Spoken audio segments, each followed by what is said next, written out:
Hello friends, welcome back to Alia port. आज का हमारा टॉपिक है internal energy and enthalpy change in processes involving ideal gases.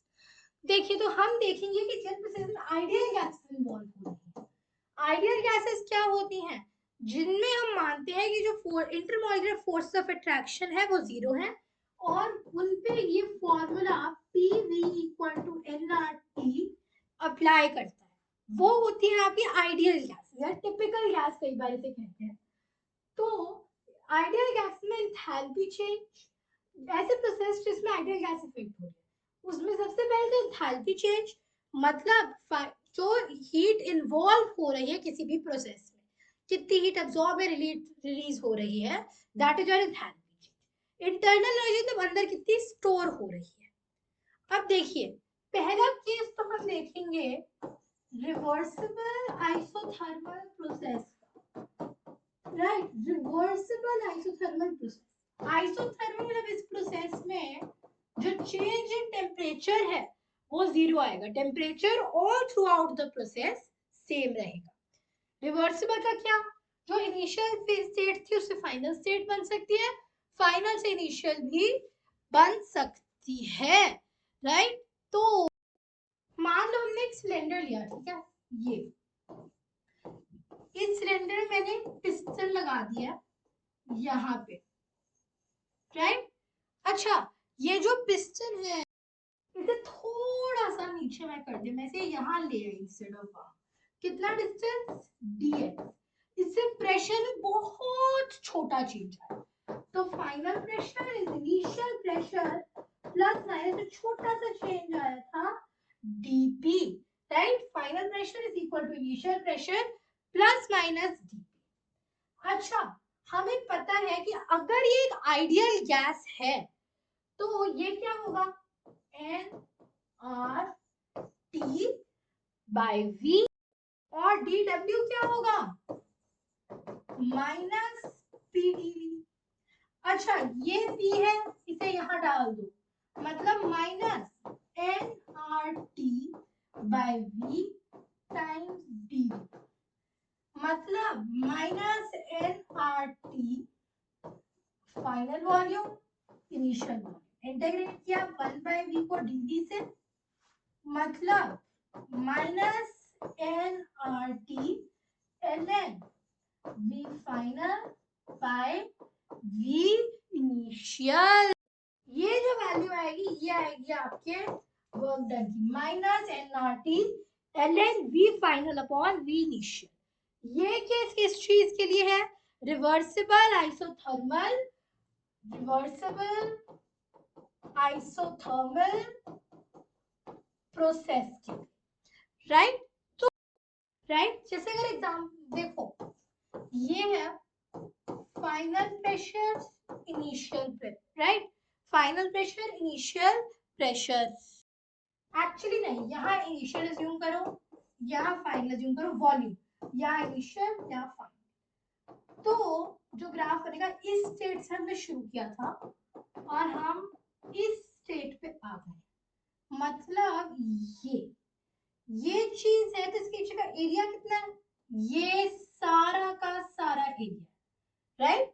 ये सारा का सारा एरिया जब हम कैलकुलेट करेंगे ये होगा आपका P D V which is equal to minus D W. वो चीज जानो, माइनस डी डब्ल्यू से सिर्फ डी डब्ल्यू, वो चीज जानो तो आपकी डी डब्ल्यू की वैल्यू क्या आएगी, minus N R T L N final volume upon initial volume. ये तो पहला केस आया।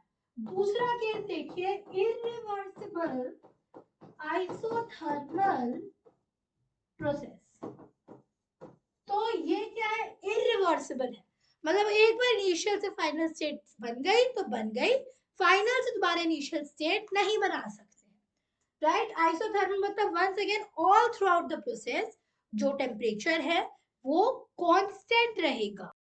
तो मान लो हमने यहाँ पे थोड़ा सा प्रेशर कम किया था, एक बार ही बहुत ज्यादा कम कर दो, राइट। जैसे सी पुराना देखो, V initial V final P initial P final, इस पॉइंट से शुरू किया और इस पॉइंट पे खत्म किया।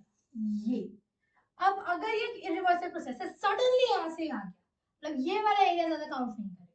कौन सा एरिया काउंट करोगे? ये वाला। ये एरिया है मेरा डी डब्ल्यू, ये क्या है? पी डी वी, या फिर पी फाइनल।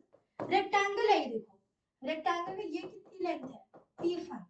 अच्छा देखो ये लेंथ वी इनिशियल की पूरी लेंथ वी फाइनल है, which means ये इतनी लेंथ कितनी होगी?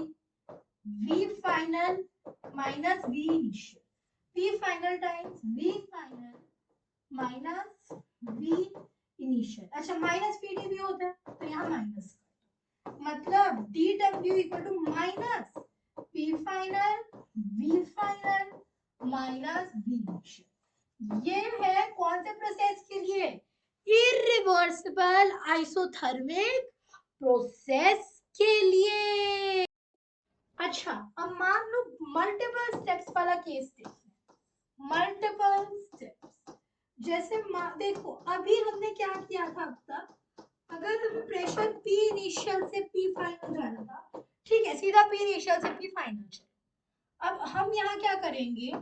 P इनिशियल से P1 पे जाएंगे, वहां से P2 पे जाएंगे, वहां से P3 पे जाएंगे, वहां से P4 पे जाएंगे, और वहां से फिर P फाइनल पे जाएंगे। तो ग्राफ अगर बनाए, राइट, हमने शुरू किससे किया? P इनिशियल, फिर P1, P2, P3, P4, P5, right. अच्छा इसमें वॉल्यूम कैसे गया? इनिशियल वॉल्यूम P1 पे V1, V2, V3, V4 और V फाइनल।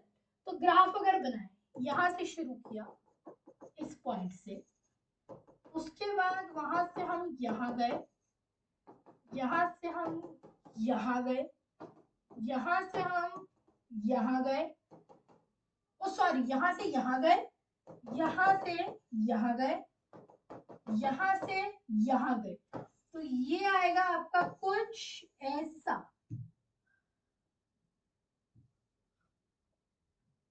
राइट। ये आपका कैसा है?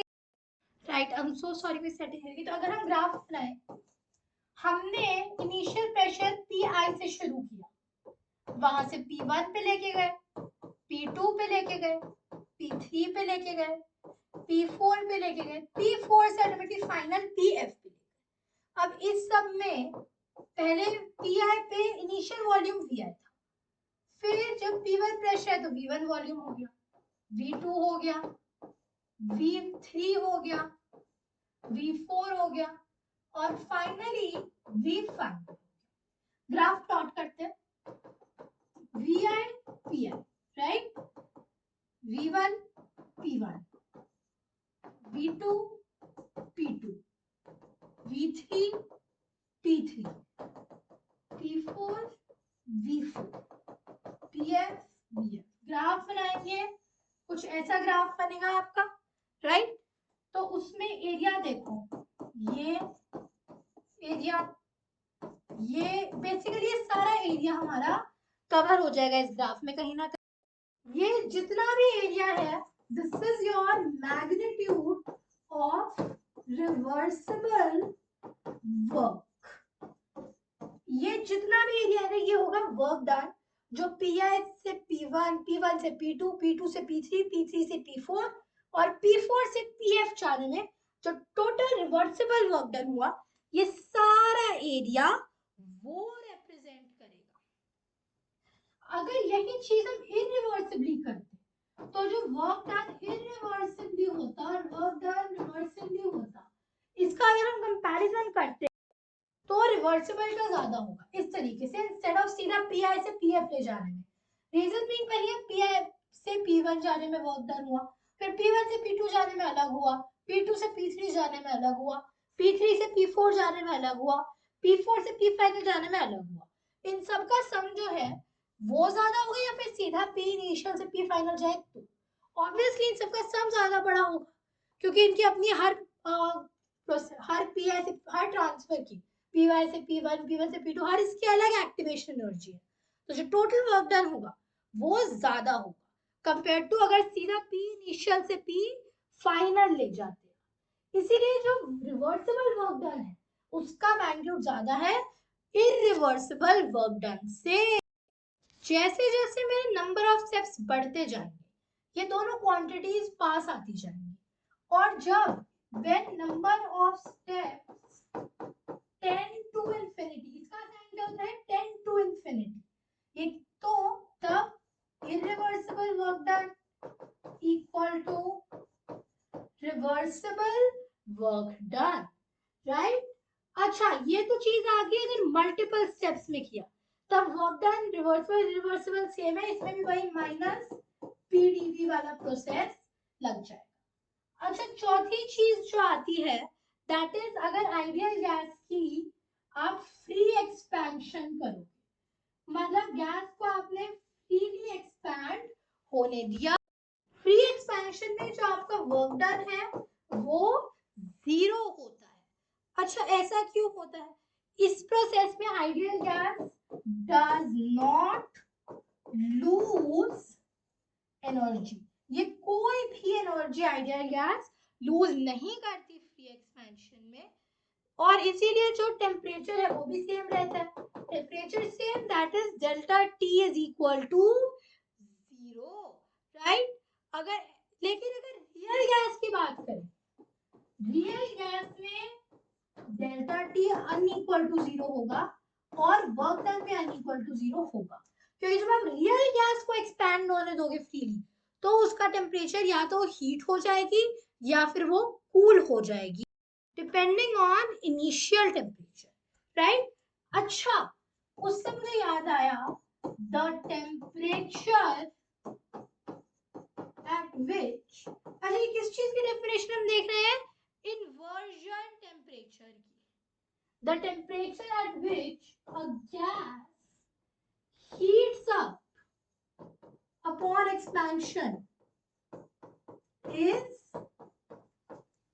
called inversion temperature। क्या होता है, ऐसा टेम्परेचर जिसपे अगर आप गैस को हीट करो उसे एक्सपैंड होते हुए तब उसका डेल्टा टी 0 नहीं होता, तब उसका डेल्टा टी चेंज मतलब non zero point temperature change हो जाता है। ऐसे टेम्परेचर तक आपने हीट किया है गैस को, गैस का भी अब टेम्परेचर चेंज होने लगा है अपॉन एक्सपेंशन, जो नॉर्मली नहीं होता है।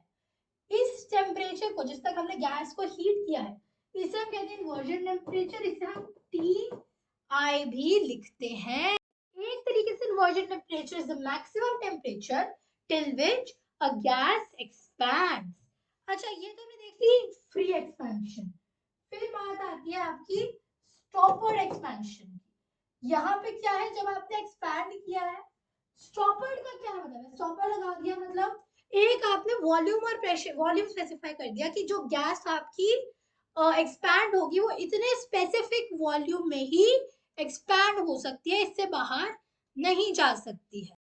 देखिए इसमें जो पिस्टन है जिसके आपने ऊपर स्टॉपर लगाया है उसके अंदर टेम्परेचर है पीएफ, पी फाइन, बाहर कितना प्रेशर है पी एक्सटर्नल, वर्क डन क्या होता है माइनस पीडी, यहाँ पे जो प्रेशर काउंट होगा वर्क डन आप अंदर ये होगा pressure external upon volume final minus volume initial.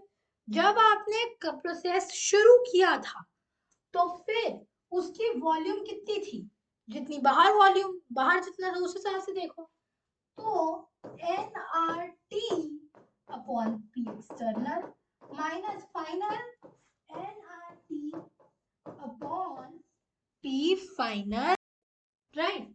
अच्छा यहाँ पे आप इसे लिख सकते हो पी इनिशियल और यहाँ लिख सकते हो टेम्परेचर इनिशियल टेम्परेचर फाइनल, ये आया वर्क डन और ये माइनस हमने अंदर ही इंक्लूड कर दिया, तो ये है पी एक्सटर्नल बाहर का प्रेशर, ये है एन आर अंदर का इनिशियल टेम्परेचर और अंदर का initial pressure minus N R अंदर का फाइनल टेम्परेचर और अंदर का फाइनल प्रेशर, इसे लिख सकते हैं N R P external times T initial by P initial minus T final by P final, right. ये फॉर्मूला आपका काम आएगा work done for stoppered expansion, N R P external piston के बाहर का प्रेशर, नॉर्मली अगर आपको आइडियल सर्कमस्टेंसेस में दिया है तो ये 1 atm होता है, अपॉन पिस्टन के अंदर का टेम्परेचर अपॉन पिस्टन के अंदर का प्रेशर इनिशियली माइनस पिस्टन के अंदर का टेम्परेचर अपॉन पिस्टन के अंदर का प्रेशर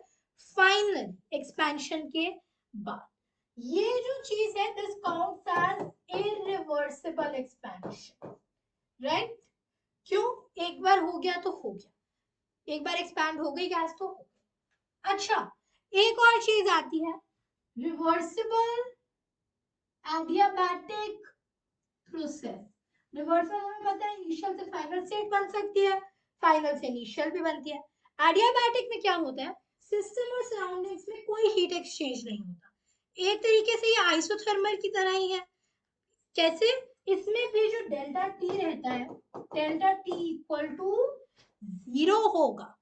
देखो हमें पता है du is equal to dq minus pdv, dq is equal to du plus pdv, right? और हमें पता है कि dq जो है वो 0 है, एडियाबैटिक प्रोसेस में हीट एक्सचेंज ही 0 है, और ये क्या है माइनस dw है। एक्चुअली माइनस dw ऐड किया तो वो तो du आ जाएगा माइनस dw, राइट? ये चीज आ गई। तो du इज इक्वल, अच्छा du में पता है क्या होता है ncv dt, राइट? और ये क्या है minus pdv which means ncv dt equal to minus p dv, right? अच्छा फर्स्ट ऑफ ऑल यहाँ पे n नहीं आता, राइट में कभी आता है n नहीं आता। Anyways cv dt is equal to pressure को मैं क्या लिख सकती हूँ minus nRT by v times dv which means cv dt by t plus nr dv by v equal to 0। हमने क्या किया टेम्परेचर यहाँ भेज दिया, तो cv ln t final by t initial plus nr v final by v initial is equal to 0। अच्छा एक चीज हम यहाँ मान रहे हैं कि जो cv है ये इंडिपेंडेंट ऑफ टेम्परेचर। अच्छा एनीवेज अब हमें पता है कि आपका जो cp माइनस cv है वो r होता है, राइट? तो मैं लिख सकती हूँ कि यह cp cv ln t2 by t1 plus cp minus cv ln v2 by v1 is equal to 0, right? तो हम कह सकते हैं ln t2 minus t1 is equal to 1 minus cp by cv ln v2 by v1। अच्छा फिर एक quantity होती है cp upon cv is equal to gamma, इसे यहाँ इनपुट करो ln t2 by t1 equal to 1 minus gamma ln v2 by v1, right? इसे मैं लिख सकती हूँ कि जो t2, अच्छा इसमें अब हम क्या कर सकते हैं ln of t2 by t1 plus ln v2 by v1 minus ln v2 by v1 is equal to minus ln v2 by v1 की पावर से, या फिर अगर इसे सिंपल करना है तो फिर ये 1 माइनस सिग्मा वहां भेज दो ln v2 by v1 की पावर 1 माइनस सिग्मा, ln अगर हम हटा दें t1 by t2 equal to v1 by v2 की power sigma minus 1, sorry gamma. तो एनीवेज t1 इनटू अच्छा सॉरी ये जो आपका आएगा माइनस 1 से कर दिया ना equal to v1 by v2 की पावर v2 by v1 की पावर सिग्मा माइनस 1। तो एनीवेज t1 v1 की power sigma minus gamma minus 1 equal to t2 v2 की power gamma minus 1 equal to constant, right? मतलब ये equal to कब तक चलता रहेगा tn vn गामा माइनस 1 करते करते ये क्वांटिटी जो है ये कांस्टेंट रहेगी। अच्छा आइडियल गैस के लिए हमें पता है T1 V1 by T1 equal to P2 V2 by T2 equal to करते करते करते कहाँ तक Pn Vn upon Tn, right. मतलब T1 by T2 equal to P1 V1 by P2 V2, right. Input करोगे तो क्या आएगा P1 इंटू V1 की power gamma minus 1 equal to P2 V2 की power gamma minus 1 equal to करते करते Pn Vn की power gamma minus 1। Right, sorry, यहाँ पे माइनस 1 नहीं आएगा इस केस में, ये सिर्फ गामा रहेगा। मतलब यहाँ से क्या पता चला Pn Vn की power gamma equal to constant, Tn Vn की power gamma minus 1 is equal to constant. और इससे ये भी आया Tn into Pn times 1 minus gamma by gamma is also equal to constant, right. तो यहाँ पे वर्क डन कैसे होगा, वर्क डन आएगा, हमें पता है NCV/dt which is equal to NCV T2 minus T1, right. ये आएगा आपका वर्क डन। तो अच्छा, अगर इसे रीअरेंज करें तो P2 V2 minus P1 V1 upon gamma minus 1। अच्छा, अब अगर बात करें इरिवर्सिबल एडियाबैटिक प्रोसेस की, इरिवर्सिबल मतलब वंस अगेन रिपीट कर रही हूँ, इनिशियल से फाइनल बनेगी, फाइनल से इनिशियल नहीं बनेगी। एडियाबैटिक मतलब जो बिल्कुल डी क्यू है वही जीरो होगा। तो डेल्टा यू वंस अगेन क्या होगा, delta W, right, which is minus P D V, right, minus P external V final minus V initial. अच्छा, ये NCV T final minus T initial भी होगा, राइट। तो NCV T final minus T initial is equal to minus P external V final minus V initial, right. तो इसे मैं लिख सकती हूँ minus P external N R T final by P final minus N R T initial by P initial, right. तो n C V T final minus T initial is equal to minus N R T external T final by P final minus P initial by P initial. इससे W की क्या value आएगी आपकी, P final V final minus P initial V initial upon sigma minus gamma minus 1, right. यहाँ पे हमने क्या किया था, यहाँ पे हमने डेल्टा टी टी फाइनल निकाल लिया था टी इनिशियल के टर्म्स में, उसके बाद हमने लगाया W is equal to delta U equal to NCV T final minus T initial, वो लगाया तो आपके वर्क डन की वैल्यू आ गई final pressure into final volume minus initial pressure into initial volume upon gamma minus 1, right. तो I hope कि जो आपके प्रोसेसेस हैं जिनमें आइडियल गैसेस सॉल्व होती है उनमें इंटरनल एनर्जी कैसे निकालते हैं, वर्क डन मेनली कैसे निकालते हैं, वो क्लियर है। हमने क्या क्या देखे, हमने isothermal reversible, isothermal irreversible, adiabatic reversible, adiabatic irreversible देखे, और मल्टीपल स्टेप्स वाले देखे, स्टॉपर्ड एक्सपेंशन वाले देखे और फ्री एक्सपेंशन वाले देखे। आई होप कॉन्सेप्ट क्लियर है। That was all for today's video. Goodbye. Thanks for watching.